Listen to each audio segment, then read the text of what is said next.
When the news of the president sacking 5 ministers and appointing 7 came on board, many of you were thinking that Reno, Daniel Bwala, and probably FFK will make the list. You seem to be having short memory. Why am I saying this? I want to take you back to memory lane.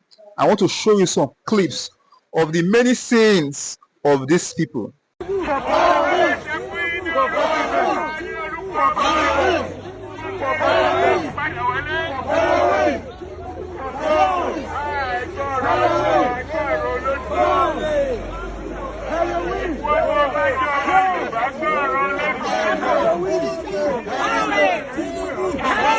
Tinubu!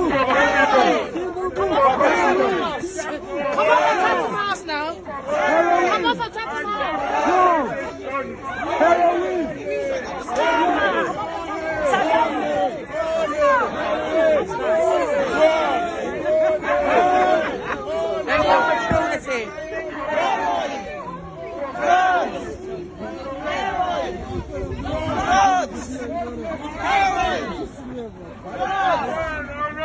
They, because I understand that because they now parley with the president, you think the president will reward their overnight loyalty.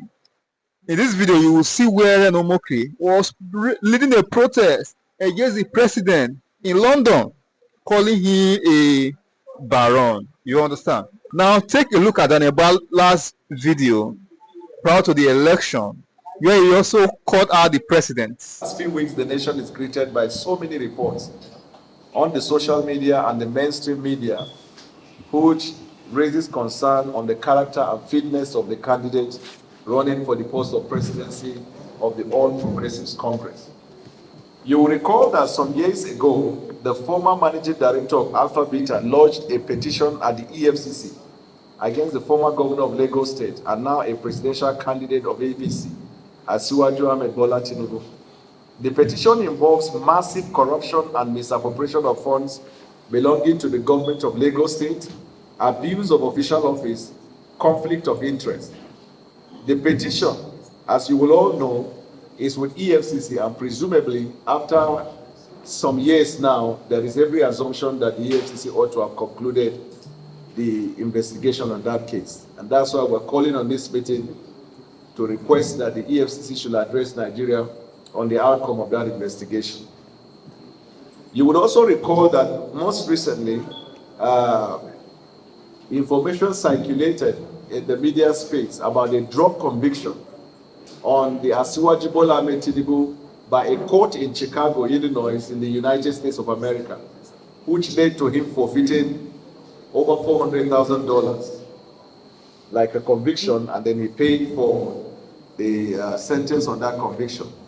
We also know that today in Nigeria, opioid and most of this drug-related addiction has or is creating a national security threat to Nigeria. NDLEA is an example, and you saw also most recently NDLEA intercepted large volumes of cocaine. Till date, we know that they arraigned 1 or 2 persons, but they have not been able to address Nigeria on their investigation on that. How many people are involved, who is linked to it, and on this occasion we're calling on the NDLEA to address Nigeria as to the outcome of their investigation about the intercepted drug. You know also, because we raised that recently, that the candidate of All Progressives Congress, Bwala Tinubu, and his people created a militia. This is the first time in the history of Nigeria we're seeing a political party creating a militant arm leading to election. And it is also predictable because it was shortly after his speech in London when he advised that his people should grab by all means necessary the process leading to election that they created this militia. Shortly after that, we have seen violence in Nigeria in different states, in different rallies, even in homes and in the streets. And we are calling on the law enforcement, especially the security and intelligence platforms of this country, to look into that, investigate, and if necessary, arrest anybody that is involved in the creation of a militia We are also calling on the international community. We already know that a number of election observers international are in the country, the international community and the federal government, to look into this because this is a threat to the peaceful conduct of election. You would also notice, gentlemen of the press, that recently a serving minister of ABC has written a letter to the agencies of government. And these agencies of government, if you look at our constitution, are members of the executive branch of government. In other words, he wrote a letter to members of the same branch to which he belonged and demanded that within 72 hours, they should prosecute a candidate running for presidency in Nigeria, Alhaji Atiku Abubakar. In the press conference, they bragged about their powers and control of the law enforcement. In fact, he, while serving as a cabinet member and campaign spokesman, remember, as a cabinet member, he's being paid by the taxpayers' money. He's using the official privilege and the powers conferred on that office to intimidate agencies of government, including going to court and filing a case against the agent of the same branch of government to which he belongs. And this is happening at a time when the president told the world that he's going to deliver a legacy of free and fair election. In fact, recently, he was reported to have ordered that cabinet members should focus on governance so that those who are in politics should focus on politics. So now it's raising concern. People are beginning to wonder whether it is the president who is, by proxy, using this cabinet member to infiltrate or influence or intimidate the agency of government. And I think that we are calling on the president in order, because we believe that he's committed to delivering a fair and fair process, to immediately sack the Minister of State for Labor and Employment for abusing the office that he has, because that office is being paid for by taxpayers' money. And you cannot create confusion in that cabinet. There is also this threat to life, and I can tell you that because I myself have received threats from Asiwaju and his camp, and this is evident, is everywhere I've reported to law enforcement. A lot of people have been threatened.